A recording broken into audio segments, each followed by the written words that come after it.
Once upon a time, there was a high-class rich man. As he became older, he realized that the suffering of old age was about the same for rich and poor alike. So he gave up his wealth and class position and went into the forest to live as a poor monk. He practiced meditation and developed his mind. He freed himself from unwholesome thoughts and became contented and happy. His peacefulness and friendliness gradually drew 500 followers to his side.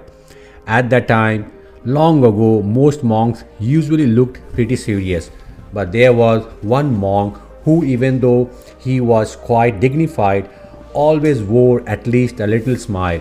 No matter what happened, he never lost his glimmer of inner happiness, and on happy occasions, he had the broadest smile and the warmest laughter of all.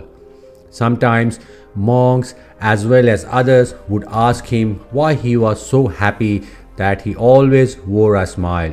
He chuckled and said, "If I told you, you wouldn't believe me.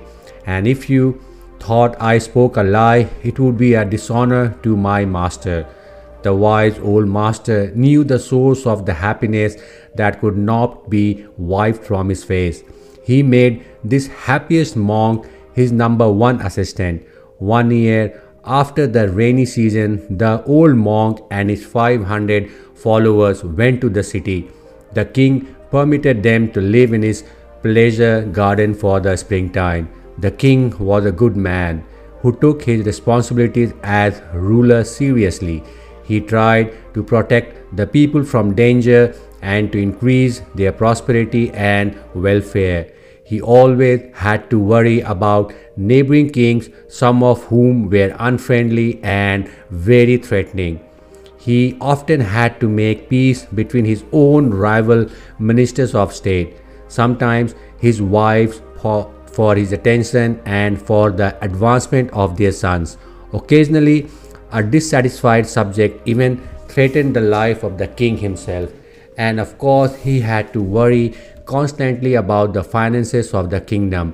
In fact, he had so much to worry about that he never had time to be happy. As summer approached, he learned that the monks were preparing to return to the forest. Considering the health and welfare of the old leader, the king went to him and said, "Your reverence, you are now very old and weak. What good does it do to go back to the forest? You can send your followers back while you remain here." The chief monk then called his number one assistant to him and said, "You are now to be the leader of the other monks while you all live in the forest, as I am too old and weak. I will remain here as offered by the king." So the 500 returned to the forest and the old one remained. The number one assistant continued practice meditation in the forest. He gained so much wisdom and peace that he became even happier than before. He missed the master and wanted to share his happiness with him, so he returned to the city for a visit. When he arrived, he sat on a rug at the feet of the old monk. They didn't speak very much, but every so often the number one assistant would say, "What happiness, oh what happiness." Then the king came to visit. He paid his respect to the chief monk. However, the one from the forest just kept saying, "What happiness, oh what happiness." He did not even stop to greet the king and show proper respect. This disturbed him, and he thought, "With all my worries, as busy I am looking after the kingdom, I take out time for a visit, and this monk does not respect me enough to even recognize me. How insulting." He said to the senior of the two monks, "Honorable sir, this monk must be stupid for overeating. That must be why he is so full of happiness. Does he lie around here so lazy all the time?" The head monk replied, "O king, have patience, and I will tell you the source of his happiness. Not many know it. He was once a king, just as rich and mighty as you. Then he was ordained a monk and gave up his kingly life. Now he thinks his old happiness was nothing compared to his present joy.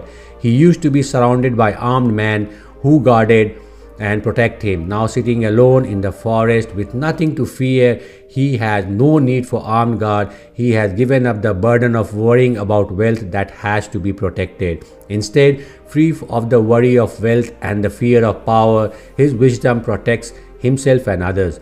He advances in meditation to such inner peace that he cannot keep from saying, "What happiness! Oh, what happiness!" The king understood at once. Hearing the story of the happy monk made him feel at peace. He stayed for a while and received advice from both of them.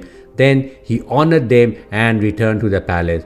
Later, the happy monk, who once had been a king, paid his respects to his master and returned to the lovely forest. The old chief monk lived out the remainder of his life and died and was reborn in a high heaven world. The moral of the story is, unattached to the wealth and power, happiness increases. Don't forget to subscribe to our channel. Thank you.